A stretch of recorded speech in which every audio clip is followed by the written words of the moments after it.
Heavy steps, ragged breathing. There isn't much time left. It might already be too late. The labyrinthine pathways of arbitrary sharp turns seemed stranger and stranger, as panic blotted out the once deeply ingrained memories that usually guided me. Every corner felt a stranger, every straight line too long. The bell tolls for me. I bit down harder on the last of my rations, only held by the skin of my teeth. It was barely hung on as I frantically looked around, hoping for a few scraps of burning memory of mine to find a familiar sight that would lead me to salvation. The gates must be closing by now. The last few barely making it. The rest of us never stood a chance. Suddenly, from a blind spot, a figure struck me. There was no time to react before I came crashing down on the cold, hard ground. I struggled to regain my senses to at least see what fate would befall me in my final moments. But even in this abyss of endless terror, my mind could have never imagined the horror I witnessed. Oof, ouch, that stings.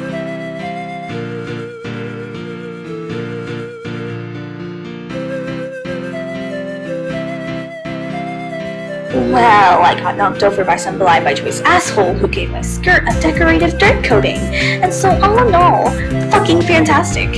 Though I would prefer not to be in the ground right now. Alright. Hey, sorry about being rude like that. I'm just real frustrated that not only am I late for school, but I also managed to get lost on the way there. Though, by the looks of it, you're pretty much on the same boat. And by a stroke of once-in-a-lifetime luck, you just happened to bump into the prettiest girl in town. So, how about you lead the way and get us both out of this jam? Bullshit! Cut the crap! I can see your crusty-ass uniform, and no living person would dare to go out looking like a frilled trash bag by choice. Though, considering how little activity there actually is inside your skull, I'm willing to admit you sure as hell don't look like you've ever been to school. Ugh, just my luck. Though, in retrospect, I guess you wouldn't be here with me right now if you weren't lost as well. Oh well, no point in crying over spilled blood. We might as well wait for another student to come by and follow them instead, on Mirage. Don't bother telling me your name though. I don't really care. Yeah? Well, you could do good with beatdowns, so fuck off. Yes, but you're right. I don't really care about what you or anyone else thinks of me, so I'm not interested in trying to be nice to you so you'll be in a good mood. Don't flatter yourself. Blowing off steam is just how I cope. Everything. I mean, really, take a moment to think about it. The human mind, in its complete vastness, is capable of recognizing its utter helplessness and uselessness in the face of inevitable and unavoidable non-existence, but is incapable of coming to terms with it. We can only ever try to ignore it, hide from it, or temporarily escape from it. But the fact is that we're bound to the way of all things. Death is unavoidable, not only to us, but all that exists and ever has existed. Every living thing will eventually die out. Every speck of matter will eventually wither away and dissipate into entropy. It doesn't matter if you lived a good life or if you left a legacy behind. It doesn't matter if humanity survives for 1,000 years or dies out tomorrow. The end result is the same. Absolute nothing. Human intelligence is far beyond that of other animals. But it would be misguided to consider that a gift. All other beings have a gift of ignorance, of not understanding what we do. Our intelligence is not a gift. It's a flaw. It's an overextension of evolution. Intelligence, once a great feature in eons past, continued to grow unchecked and unfiltered, and has since passed a threshold of whereupon it is no longer a benefit, but an active danger to its host. Much like the Irish elk, a species of deer that, through uncountable generations of evolution, grew antlers so wide and vast that it could no longer run from predators, eventually leading to extinction. The human mind is an evolutionary malaptation, caused by going too far in a direction that was once beneficial and will sooner or later lead to our extinction. Or on an individual level, it's already happening. Existential dread is already taking hold. I'm sure you felt it too. The pain and fear of being nothing, becoming nothing. The suffering of understanding that we are unable to come to terms with it, so we hide from our own intelligence. We set limits. We stop ourselves from thinking deeply about what will happen when we die. We create distractions. We keep our minds busy with mundane activities and entertainment to stop ourselves from having to come face to face with the truth. We subliminate it. We transform our self-reflective suffering into another form, art, to keep it from consuming us. Anything to avoid the panic. But these ways are all simply temporary.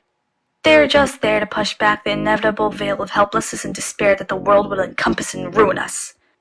In the end, nothing matters. There's no point in trying to find joy in life, for life, in and of itself, is suffering. Huh?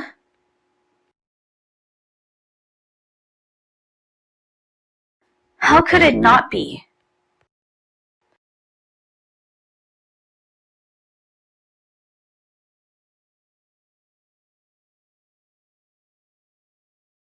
But still, in that case, the meaningless of our actions draw to the same conclusion.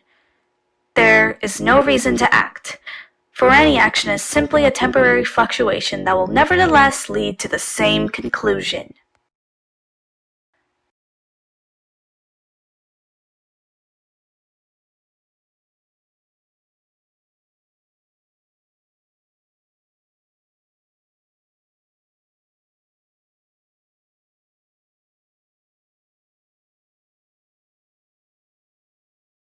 I do understand what you mean.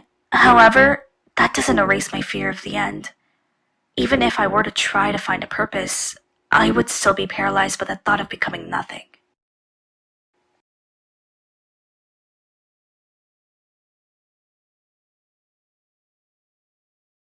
I see. Though, as much as I'd like to embrace it, I am nevertheless struck with that paralyzing existential panic.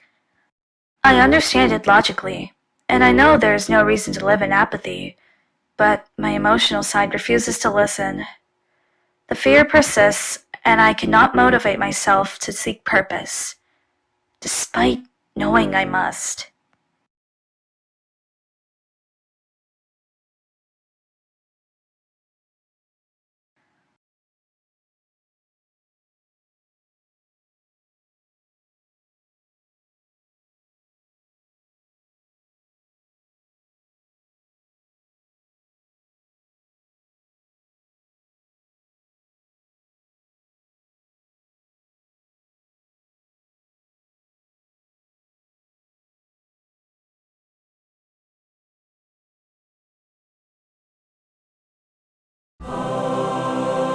Well, I'll be damned.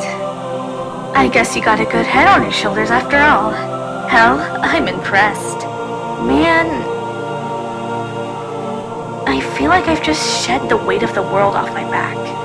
Or rather, you've done that for me. And honestly, from the bottom of my heart, thank you. You've given me a lot to think about. And while I'm sure I have a long and hard road ahead of me, I'm optimistic. For the first time in what it feels like an eternity, I'm optimistic. Say, we're already way too late for school, and it's become quite clear by now that nobody's gonna come lead us there. So, how about you and I ditch that passion-draining penitentiary and go grab something to eat, eh? Oh, you sneaky bastard! But alright, I do owe you one anyway. So, what better time to cash out your "did a nice thing to a girl way out of my league" coupon than now, eh?